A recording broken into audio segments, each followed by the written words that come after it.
Welcome back to another edition of the Night Report podcast. I'm your host, Mike Broadbent. Joining me once again is my co-host, Richie O'Leary.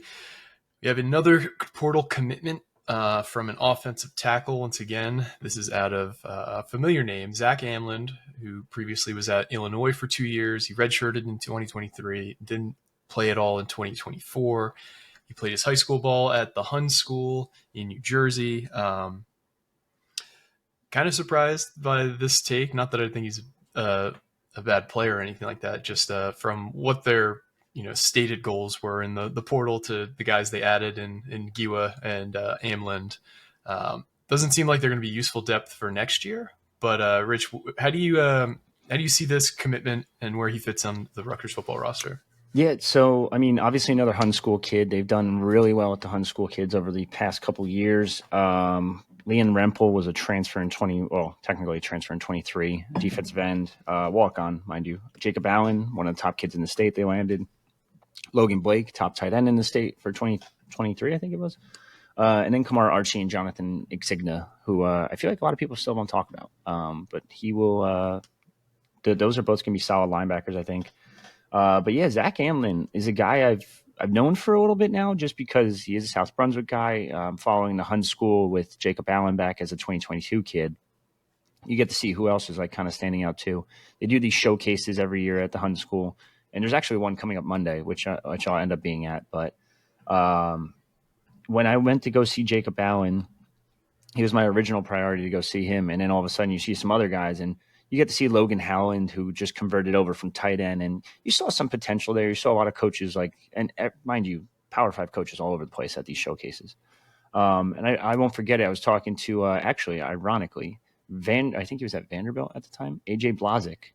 And he said he loved Zach Aamland. He loved Logan Howland. He's trying to get in with both of those guys. There was a third guy too.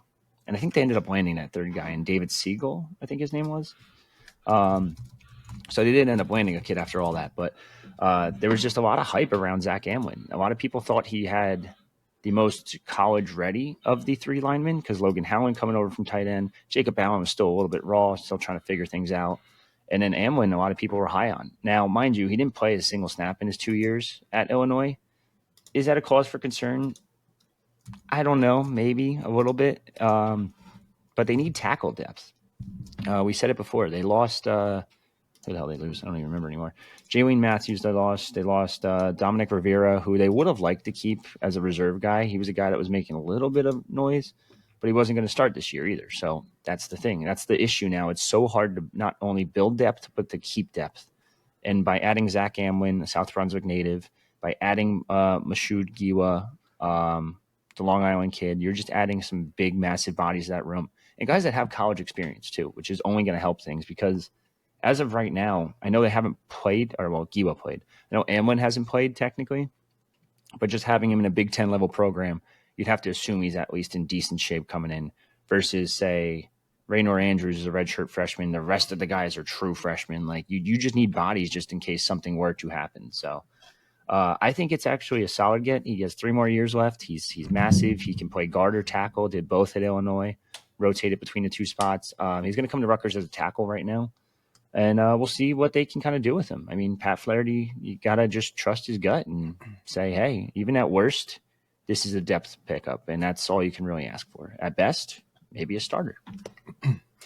Yeah, and I actually kind of like the general philosophy around doing something like this, where you take a high school lineman, you're just like wiping out the first 2 years of their college careers, because they need to get bigger and stronger. They need to learn the system. There's a very steep learning curve, both mentally and physically, for college linemen. But when you can get a guy who's already spent 2 years in a college strength and conditioning program, he's 19, 20, maybe 21 years old, especially for the post-grad kids. Not all Hun School kids are post-grad, but you get what I'm saying. They're typically older.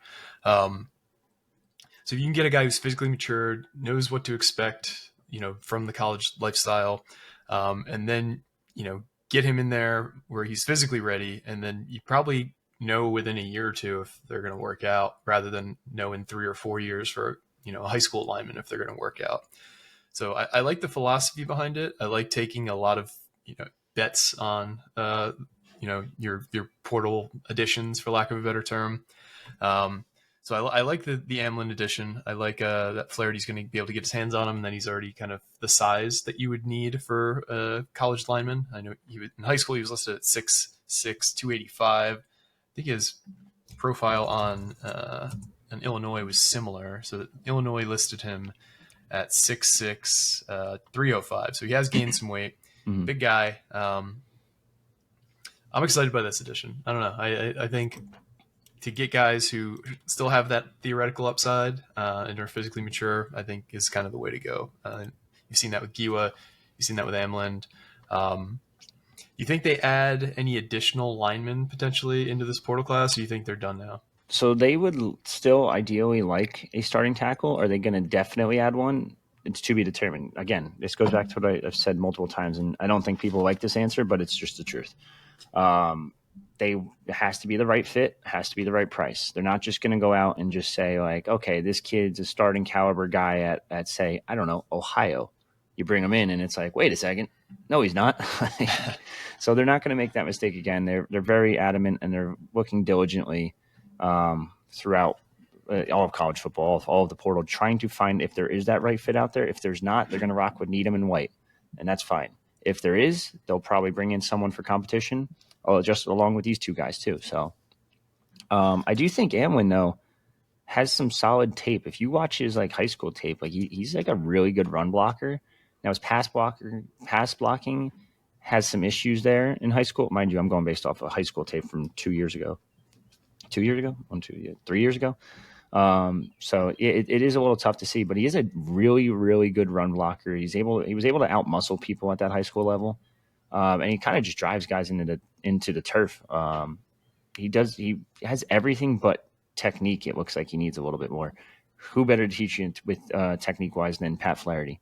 His pass pro is a little questionable, and that's going to be an issue, but he also played a lot of guard. He was mostly just playing guard in high school, whereas he's going to play tackle at Rutgers. Now, how does he adjust to that? I don't know specifically, but the Hun school in general, just watching them, like I know they don't produce at the highest rate in terms of hit marks. I shouldn't say they don't produce. They produce high-level recruits. They haven't had a lot of hits over the years. But Logan Howland, who was part of his 2023 class, is now starting for Oklahoma. So I think he's a solid player. I'm interested to see how he kind of develops down the line.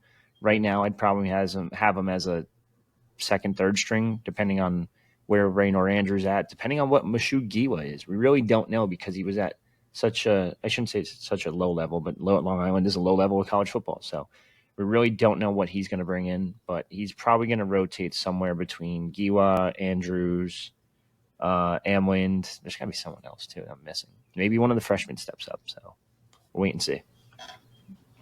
And in terms of Aamland's position, is he going to be a tackle, guard? Are they going to sort that out when he gets on campus? They say tackle. He can play guard. We'll wait and see. Like I said, a lot of his high school tape is guard. But he needs a lot of work in pass pro. Again, though, I'm looking at a high school tape from 2-3 years ago. So who knows what he is now? Could be a totally different player. We know Illinois has a very solid offensive line too, which doesn't necessarily mean that I just wish he would have got some snaps there, whether it be as like special teams or even as a reserve guy late in games. The fact that he hasn't in 2 years is a little concerning. But again, it's at the worst possible case scenario. He's depth, and that's all it is. And it's a Big Ten level depth. So, yeah, I think in fairness to him a little bit, I would definitely like to see him play at least a snap or two against shitty opponents too. But yeah, I mean, how many redshirt freshmen played for Rutgers last year on the offensive line? That is a very good question. Probably so. Felter, no. Felter played. Zawinski's played. Holland Pierce was a senior. Who was right tackle? I don't even remember. Tyler Needham. No, he was old. What was Taj White last year? I think Taj was he a third year? That's a good question. I thought he was a third year. Yeah, he's a third year. Was Dante Chin technically? I think Chin might have been a redshirt freshman. And he struggled. No, he was a third year too, but he had his struggles though. Damn, I guess technically there hasn't been one, unless we're talking like late game where they just stuff someone in when they put a Johnny Shepard in at quarterback, basically. Yeah, per PFF, the four guys who played snaps at tackle last year were Needham, Shedrick Rhodes, Alan Pierce, Reggie Sutton. They had five guys who took snaps at guard, and Nick Oliveri, Nick Taj White, Oliveri. Dante Chin, Kobe might be the one. Asamoah, Ryan Felter, and then we had two guys take snaps at center, and Terrence Salami and Gus Zielinskis. I think Oliveri was a redshirt freshman. Yeah, he was, and he's probably your starting guard in 26. To be honest, he looks really good, really talented. Yep. So we'll wait and see. But yeah, again, depth. Just get depth, and then if you get to get that starting potential tackle down the line, still plenty of time. You have 4 months, 3 months, technically 3.5, whatever. Yeah, and Oliveri played 24 snaps last year on the whole season. So yeah, got to get him some reps late games this year. Yep. So yeah, that's what we got on. Actually, is there anything else that we want to hit on with Aamland before we move on to something else? Not that I could really think of. Like I said before, South Brunswick kid coming back home. I think you always have to watch out for that. There's always a lot of Jersey kids that enter the portal, and this is just a good job of the staff keeping a relationship. Like, even though the kid ended up not having Rutgers in his final list of schools, I think it was West Virginia, Pitt, Illinois, and there's someone else I can't remember, but they just did build a good bond with him out of high school. He was a local kid, a regional kid, Hun school kid, even. But yeah, you always have to keep those relationships, and just it pays off in the long run now because the portal is the way it is. You don't always want to take a kid that kind of burned you. Not I shouldn't even say burned you, that just didn't pick you in high school. But in today's day and age of college football, you have to just continue to recruit those kids, even if, like, I'm trying to think who's number one in Jersey this year. Like, even if, like, you're a Bergen Catholic kid and you go away to a different school, might be in the portal in 2 years, might be able to use you. So always keep those relationships open. Yeah, sometimes it's better to finish second in these recruitments than first, which is not intuitive. Obviously, you want to sign as many as these top players as you can possibly sign. But I remember there was a few recruitments. Do you remember, not that this is totally transferable, do you remember when AJ Ferrari was down to like Rutgers and Oklahoma State? I was going to say him, yeah. And you were talking to somebody close to him, and they're like, it might be better to finish second in this one because he's not going to like wherever he goes or something like that. Yeah, and then look, he's now on school number 4. Yeah, so where's he at now? He's North Carolina. North Carolina, yeah. So he just does whatever he wants, I guess. Very weird. But yeah, I'm looking at Illinois' depth chart too. He wasn't going to be on the 2 deep, so it's kind of like tough. They had like a rotational piece in Brandon Harrison, who kind of rotated between both tackle spots and was even considered a backup left guard, according to our Illinois site. They had their starting tackles locked in, so it just didn't seem like there was really any room for him to grow there. So that's the other thing. I think he'll go to Rutgers and he'll be a solid piece, the depth piece at the very worst. All right, so like that pickup, to switch over to a little bit of basketball talk, I know you were talking to somebody close to the newest commitment, Heron Zerno. Mm-hmm. Do you want to talk a little bit about what they were saying about the addition of Zerno to Rutgers, kind of how he's going to be used, all that? Yeah, Zerno's interesting. I watch his tape, and I don't really know how to judge him because it's just there's like no defense in that league. Like, the Bosnian league's not good, but he has a great shot. And I told this to Alec the other day on the pod. Like, if you could shoot at that level, you could shoot at any level. Like, shooting is still shooting at the end of the day. Does he have a hand in his face sometimes? Yes. And I guess at the end of the day, like, it's a little different when you're going up against like a 6'1" guy versus a 6'6" guy in your face. But yeah, no, I mean, he spoke to the staff. He was very excited about his commitment. They're really high on his shooting ability and his skills, and they plan on using that. So they say. But yeah, no, I think he's probably going to be your starting 2. I think that's concerning and promising because that means that he's probably your best offensive weapon. We don't have to question anymore who the best shooter on the team is. It's probably him.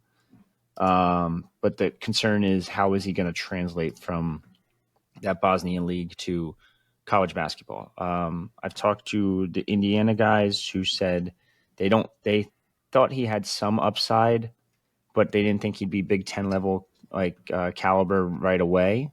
That's concerning considering, number one, he's 21 years old already. Number two, Rutgers expects him to be arguably their leading scorer. Maybe he will be, maybe he won't be. Obviously, got to play the games to find out. I think he has a good shot of being their leading scorer. I don't know how this is all going to translate. It's just a very interesting situation. We'll have to kind of just wait and see, but they see him as their starting two guard.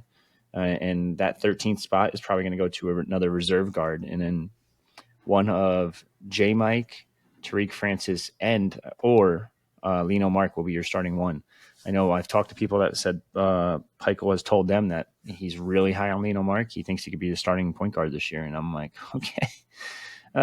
It's a little scary. We'll wait and see what happens, but I do think Zrno's a good get. I think he's a solid get, and we'll just kind of wait and see. So you think they're done in terms of big additions in the portal? Yeah, basketball-wise. Yeah, Bayfall and technically, I guess Buchanan's not really big. He's more of a wing, but yeah, it's just Bayfall and Emmanuel Ogbole are going to be your starting or I shouldn't say starting. Are going to be your top two centers with Javonte Ware probably behind them. Parker Jefferson they were after, just committed to Gonzaga. We'll just kind of wait and see how this all plays out. It's on paper, not great. But Steve Pikel can coach defense. It's a top 30 center right there in Bayfall. Maybe they can unlock something that no one else has been able to do. I think Buchanan's a solid piece. Maybe he resorts back to freshman year. It's the scoring that's a little questionable. I don't know how much they're going to score per game, but their defense should be better than what it was last year. I mean, that's kind of what they wanted to do. They want to go back to Pikel ball. I think a guy like Buchanan fits that mold. I think Grant fits that mold. I think J. Mike fits that mold. I think even Bayfall fits that mold to an extent. I think these are decent gets considering what they're working with and money-wise and all that other stuff. But you need better than decent at this point. So we'll just kind of – I don't want to be super negative, but I am not super optimistic on this season. But again, we'll wait and see. Maybe they unlock the 5-star potential. Maybe they unlock this – maybe this European kid's a fucking stud and drop.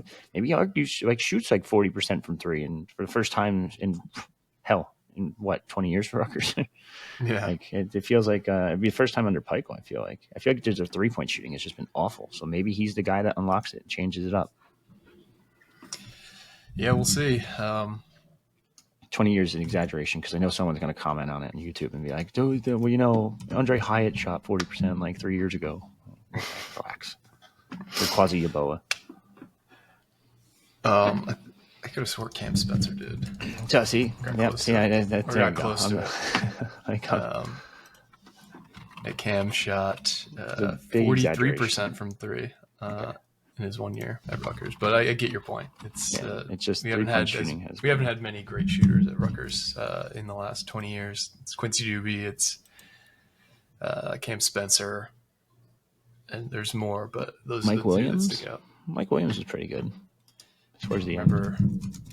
Any of his stats really off the top of my head. I thought he was pretty good towards the end of his career, and I think that actually did he sneak in a Pikel year? No, I don't think he did. Yeah, no, he was not a good 3-point 28% on his career. Yeah, what was his last year though? 21%. No, I lied. Sorry, I thought Mike Williams was a better 3-point shooter. Wow. Yeah. Damn. Oh well. So that is the hoops update. Is there anything else you wanted to hit on before we head out of here? Are we missing anything? I mean, it's kind of a lull period right now. Coaches are going to visit players. So definitely keep an eye on the round table for that. We're still running that promo, buy one, get 3 months free. I know some people have asked me questions about how that's going to work with our new partnership with On3. It doesn't change anything for you, actually. The only thing that you're going to get is more analysis from.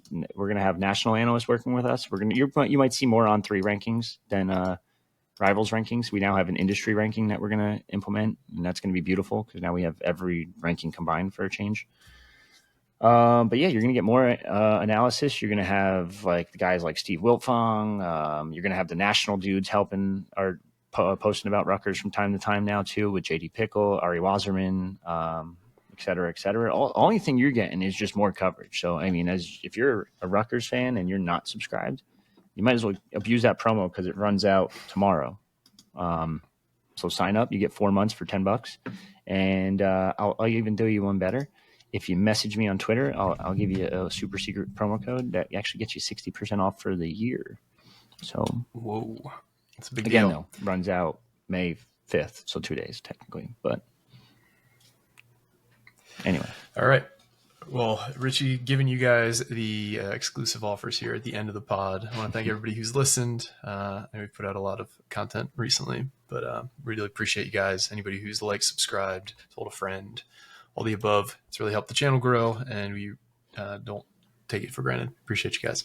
Yep. But for me and Richie, this has been another edition of the Night Report podcast. Signing off.